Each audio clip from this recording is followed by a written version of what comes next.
obviously very keen to talk to you about Copilot because it's a tremendous effort and it's a really very complicated love story, isn't it? But maybe you'd like to explain a little bit more about the plot and the motivation for making it, please. Yeah, I mean, Copilot is a film about love. It's about relationships, and it's about the topic how much you know your partner, even though we maybe think we know the other one because we are together for a long time. It happens that we discover parts in the other one which we don't know, which we have never thought of, and this is basically the topic of my film. And the film gonna develop in a totally different way, and I don't want to tell you too much because I know I'm from Germany, and in Germany there was a German release already from the film, and really the people told me that to watch the film without knowing the topic is the best. It's the best way of watching it. There is a really excellent payoff. And you in fact kind of give us tiny breadcrumbs alluding to, you know, that whole evolution at the end very subtly and very well, but I certainly won't give that away. I won't spoil the surprise for the UK audiences here. I mean, it's very much about young love, isn't it? It's told from the girl's perspective, really. And I think what I found is it's very relatable, that, you know, the relationship that she has with her boyfriend stroke husband, and that kind of first love, and even though you know things aren't right, that powerful kind of physical chemistry and love and obsession, I think is something that all of us can relate to, can't we? True, yeah. Mm-hmm. And for you, you're you've been a documentarian as well. So obviously, without giving too much away, there are certain facts that you need to adhere to, I suppose. So is it important for you, within the context of the story, to have your facts accurate for this film as well? Absolutely. I really I'm really like very precise with all the research of the case, and this film is based on a really very well-known person. We don't want to say who it is, but we all know the person, and this person changed the 21st century tremendously for the whole world. It certainly did.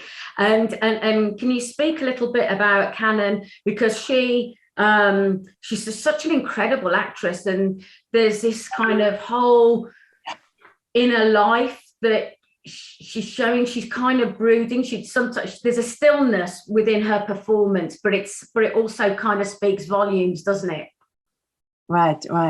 Yeah, this was kind of the topic of my film, and also the challenge for me and the scriptwriter Stephanie Misrahi. We both had a big, sometimes difficulties to write the script and to have a film based on a character who doesn't change. There will be the feeling inside the audience, inside you, that you want to shake her, that you want her to change, that she is reacting in a different way to her husband, but she doesn't. She is who she is, and she stays like that. And she's fighting for love in a big way and really long. And sometimes you may think, why don't you do it differently? But she does it like this, and later we see where it leads her, where this characteristic in her leads her. And can you talk to us a little bit about the casting process as well? Right. Yeah. It was a huge casting. I need to say, it wasn't important for me to really cast actors. It could be also non-actors. For me, it's always important as a director that the person who is in front of the camera really feels the moment, and she or her. Or I think it's kind of difficult to really have in a fictional film to have kind of a documentary feeling, or to have a feeling of realness in a fictional film. It's really difficult to achieve, especially with German language. The film is half German, half English, half Turkish, and they speak also a little bit of Arabic in the film. And I met, and I also look for people always who have similar characteristics like in my film, like the characters in my film. And I found Asle very quick. The characters shouldn't be well known. I didn't want faces that you know. I wanted faces that you have never seen before. And I met Shannon very quick in a casting room, and it was amazing to find her because she is carrying the whole film. And her eyes especially are so awake and so much telling you so much about what she feels, and what her eyes basically are kind of a mirror of her inner feelings, and she's really good in performing. And I couldn't find a Lebanese guy who could play the role. And so we went to Lebanon, and we casted in Lebanon, and there I met another 120 guys. Everybody got 1 hour of my life. And the second last was Roger Assar, and he was perfect for the role. I wanted him. There was one problem: he didn't speak any German, and there is a big part in the film in which he needs to talk German. And the way of how I shoot and how I want them to improvise a lot, and this improvisation is only possible if you are able to talk a language out of the belly very instinctively. And so we brought him to Germany, booked him a flat, and he had a German course 5 days a week, and learned German classes. And after a few months, he started to speak the language. And he is from Lebanon, and he spoke English, French, and Arabic very well, and very kind of native. And it was easy for him, super easy for him to learn the other language. And there was this opportunity to rehearse the film, the script 1 year before, which is very, very unusual. Usually you have maybe 3 or 4 months before, and you cast the actors, and the actors are stars. They don't have time to rehearse. And it wasn't like this this time. I could really we could really melt together, kind of, the actors and me, and they could really become a couple. And from there on, we could shoot the film, and you can really feel, when you watch the film, you can really feel how good they are, or how much you believe they are a couple. It's unbelievable that they are not in private life. Yeah. Yeah, there is a real sort of chemistry on screen, isn't there? And as we see this kind of relationship evolve, really. And I wanted to talk to you a little bit more about, you touched upon it, about the way you shot the film, and this kind of organic process of having a very kind of bare bones script, but then wanting your actors to improvise. And I suppose for you, do you feel you get a more authentic performance and more kind of spontaneous by doing it that way? Right. I mean, over the years, it's my third film. It's my third feature film for cinema. And over the years, I really developed a kind of a style of how I proceed with the actors, and how I get what I want. And what I want is an authentic performance. And I found out that it's always authentic when they are not trained, when they are not rehearsed the situation. I I rehearsed situations with them, but I didn't really rehearse the actual scene exactly like it's written in the script. So they got the script 1 month before we shot, and I asked them to really not learn the lines, just understand what is the main conflict in the scenes, and how their character is feeling with the situation. And then on set, we started to really be free with the moment and with the conflict. And sometimes it happened that it went in a totally different way, and sometimes they really got really great ideas on how to show a certain feeling or how to solve a conflict in which they are in. And it really happens. Good performance really happens when they are thrilled, and when they are alert, and when they are there, and when they are not comfortable. Actually, this kind of, like, as soon as they're comfortable, and when they learn their lines at home in front of the mirror, this is awful. This is what doesn't make a good performance. That's for sure. But everybody does it like this. I don't know why. But it's almost, I suppose, as well, that comes from your sort of documentarian background, where, you know, everything is kind of spontaneous, isn't it, really? Right.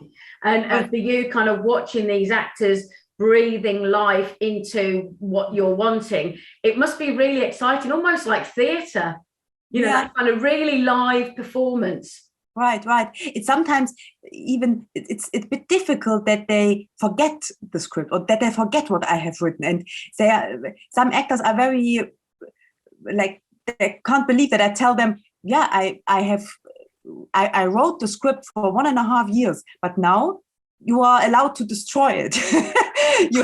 You're not allowed to say it like it is written here. You need to say it with your own words. And but I need the process of writing the script to really understand what I want and where the journey leads us and where we need to go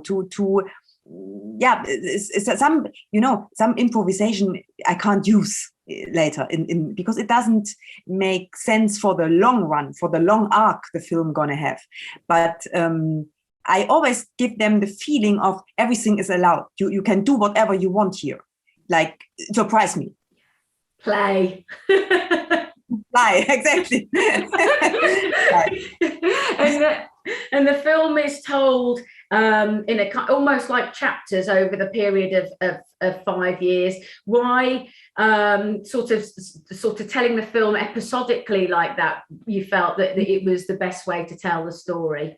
For me, it was important to really write a film about a relationship which is long. I didn't want to have a relationship of 1 year. I really wanted to show the audience the moment when they met, when they really were innocent, and when they fall in love, this really young and tender love what they have at the beginning. And but how do you tell 5 years? You need to jump. So I thought I put the film, or I interrupt the film with chapters, and the chapter is always a year. And then I thought in every year should feel a bit different, look a bit different, and have a different atmosphere. So, for example, in the first year, it's very the colors are very pastel. You say pastel? Yeah, pastel, yeah, light, very light, delicate. Yeah, very delicate, very tender, very kind of muted colors, aren't they? Yeah, exactly. And there is a lot of wind and clouds, and we are outside in the nature. Everything is free, and everything is open for them. And also their acting was changed in every year.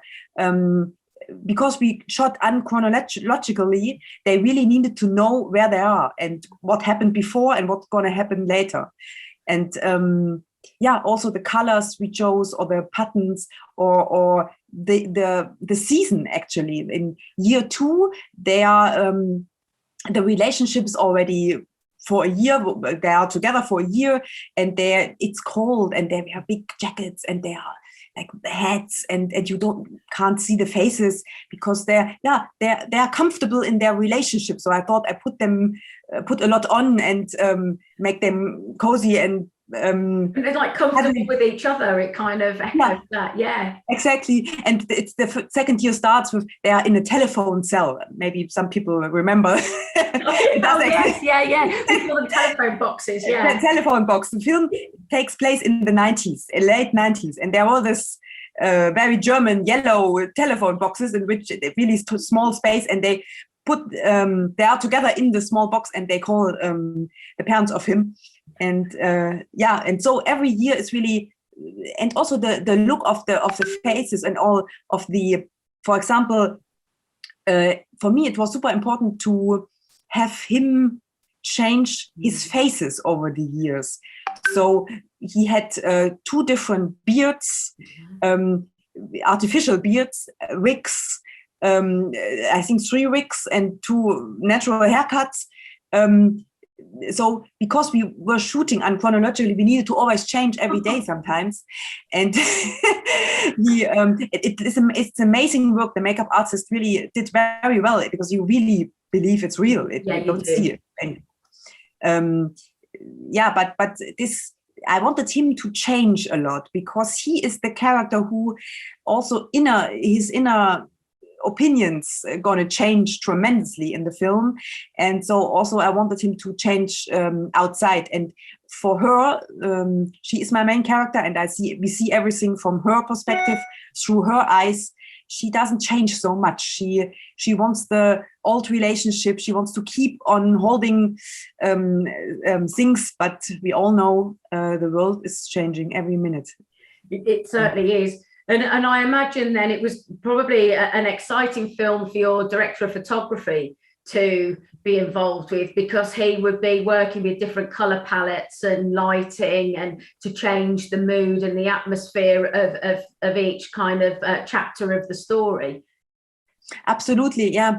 And we had the money to do that. This is it was the first time that it's a film with a big budget, and I have chosen to put the budget not in a huge picture. I put the budget in getting a Lebanese guy to Germany, renting him a flat, things like this. So it really went into the actors, into the person who are acting in front of the camera. But also we had the money to really shoot a film over 5 years and wait and shoot in the summer and in the winter and wait in between. It's really expensive to wait in between a film. Things like this we could do this time, and I'm proud of what we have achieved. and of course you've got a very famous song, and for the life of it, was it Gypsy? Was it? I would imagine kind of licensing that song. It's so appropriate, and I won't go into any more detail than that, but the lyrics are very, very appropriate. Was that a difficult track to get the rights to use? Yeah, it's not a difficult, it's always easy to get, but it's super expensive to get a song. Like a song, I would say, like for, I don't know, £100,000 is the normal thing. Yeah. Some songs are more. It is really, really expensive to put in music in a film. But we could do that, and we really found songs which are the first song. The film starts with a song, and it really tells the story of the film. You don't know in the moment, but when you watch the film again, you see that. It's really, really well chosen. And I suppose finally, just to ask you, as you said, this is your 3rd film. What have you taken away with you? Is there any advice that you would give, other sort of budding filmmakers about setting out and making a feature film, particularly in an independent world? Right. Yeah, I mean, I started I remember when I was studying documentary film. I wanted to change for doing fictional films. They didn't let me. So first of all, just do whatever you want to do. This is the first advice. I just did in my 3rd year a long feature film, and I was not allowed. They wanted me to do a short documentary film, I lied to them and I said, yes, I'm doing that, but I did something else. So I used the camera and everything I had to do my film. And they wanted to throw me out of university.